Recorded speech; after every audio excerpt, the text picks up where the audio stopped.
The great Sylvester bell now chimes within the Round Tower, captured in the Crimean War, an echo back to the 19th century of difficulties in that part of the world today.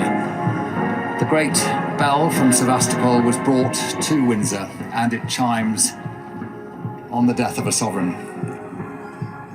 As it chimes, it's replied to by the other great bell of the Belfry Tower by St George's Chapel, as the gun too fires in salute. Terry Pendry there, the Queen's stud groom who regularly went riding with Her Majesty, holds Emma, the Queen's favourite horse, as members of the Royal Mews look on as the great equestrian Queen passes by.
The apex of all the paths that lead to the George IV gate, we see the Queen's own private apartments view out on this part of the procession.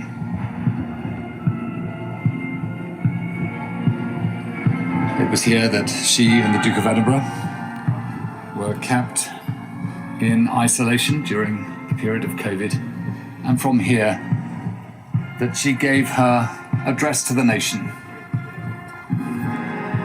reminding us that we would meet again.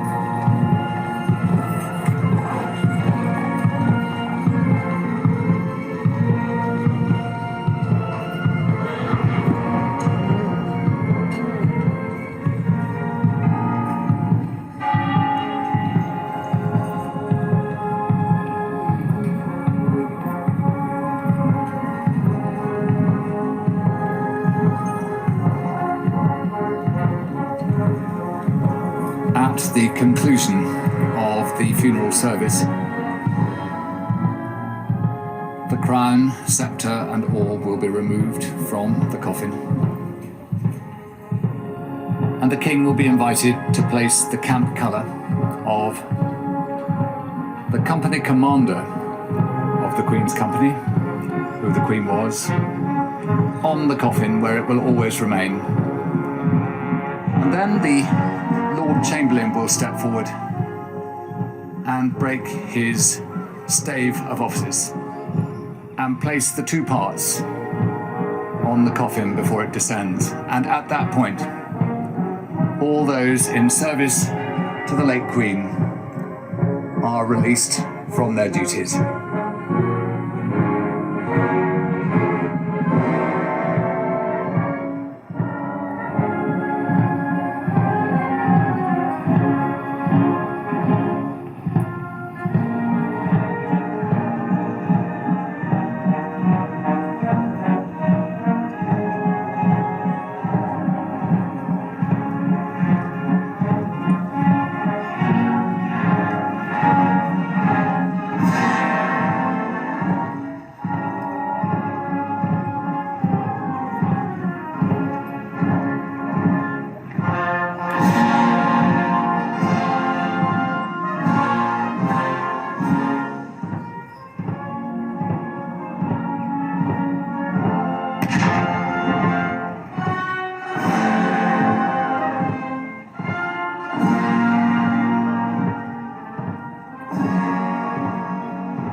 the sovereign is home, the minute gun fires, the Sevastopol bell rings.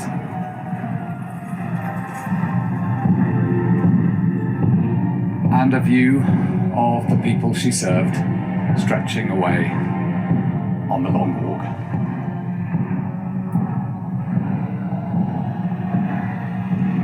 And the horses separate from the Queen who loved horses so well, as she now passes through the quadrangle underneath the round tower. As her two corgis look on.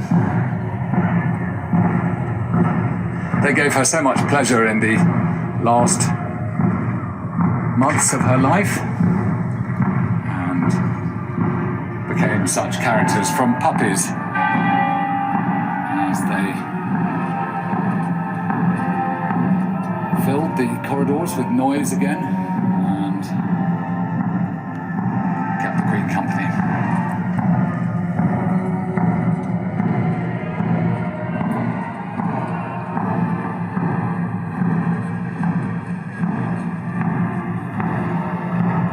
The King and his family wait to join this procession down from the upper ward through the middle ward and into the lower ward where St George's Chapel waits.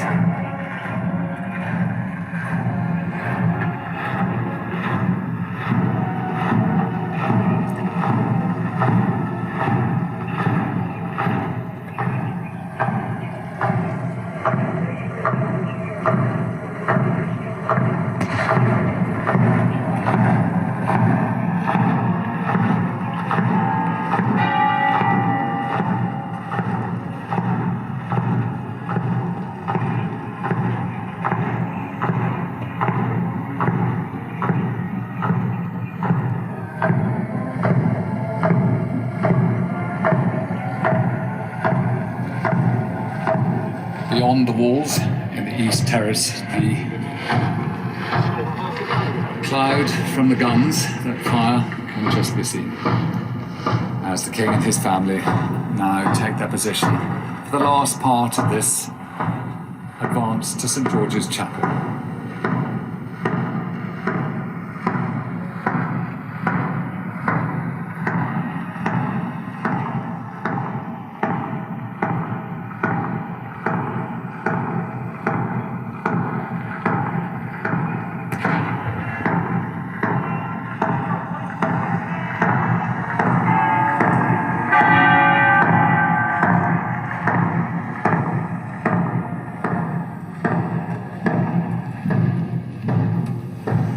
Again, members of the household who served the Queen directly have lined up in Engine Court to make their final bow as the Queen passes by.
Through the Norman Gate, and the massed pipes and drums start to play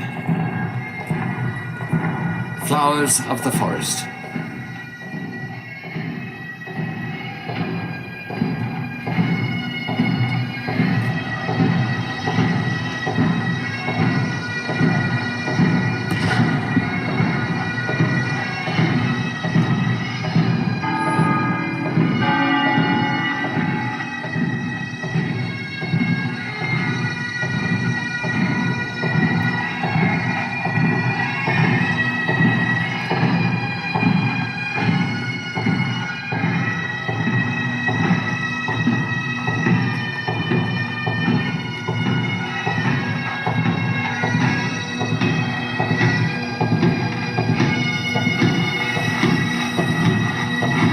Flowers of the Forest is a lament that remembers the Battle of Flodden Field in 1513, when most of the Scots who fought at the battle were killed.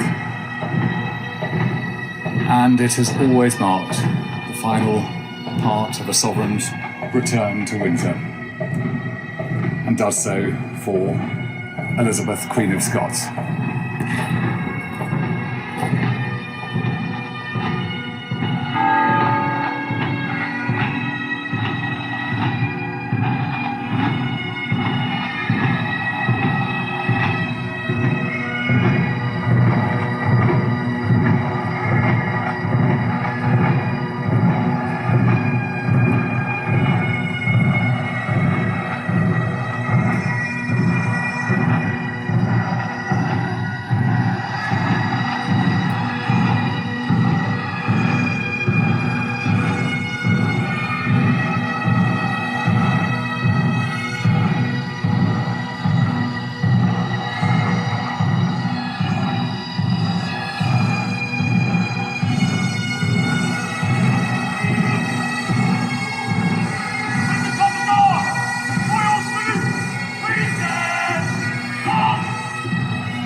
In 1948, as Princess Elizabeth, she came down this hill with her husband at her side, dressed in the robes of the Order of the Garter.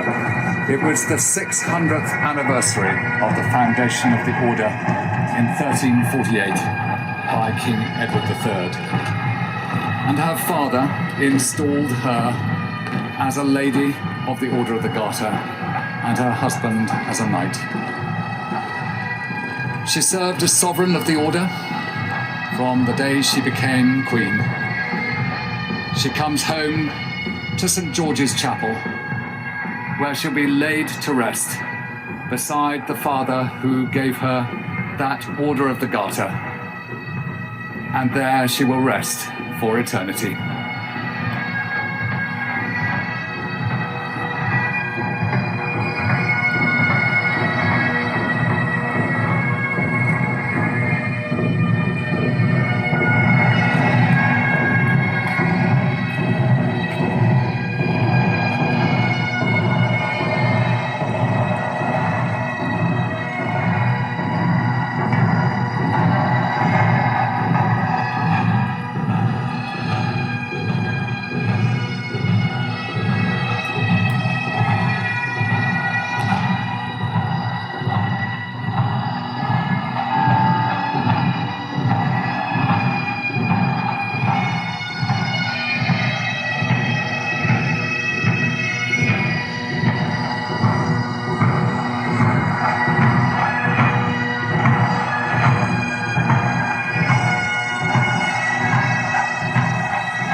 passing through the arch into the Horseshoe Cloister, where the scene is set to receive Her late Majesty as the Earl Marshal stands in the middle of the steps, and the ceremonial will begin to remove the Queen finally from the state hearse, as the bearer party will come forward and carry the company commander of the Queen's Company to her final rest.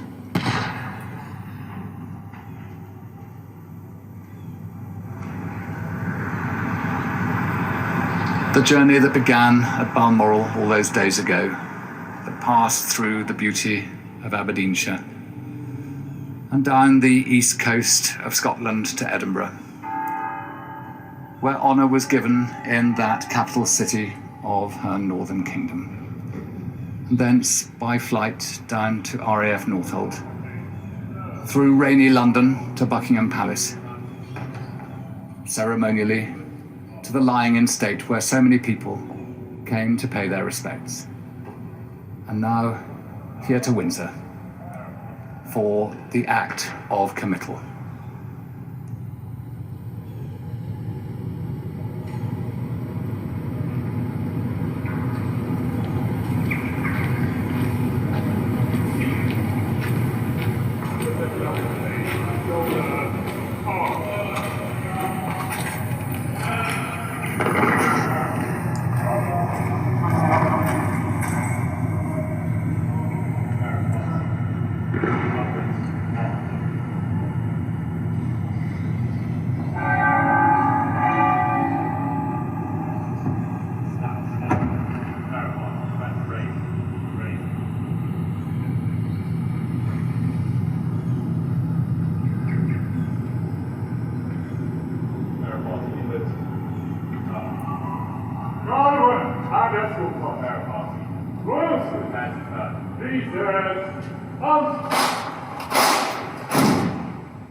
The final salute to the sovereign.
Queen Elizabeth II passes from the sight of the world into the chapel of her eternal rest, as the choir will sing a psalm I will lift up mine eyes unto the hills, from whence cometh my help.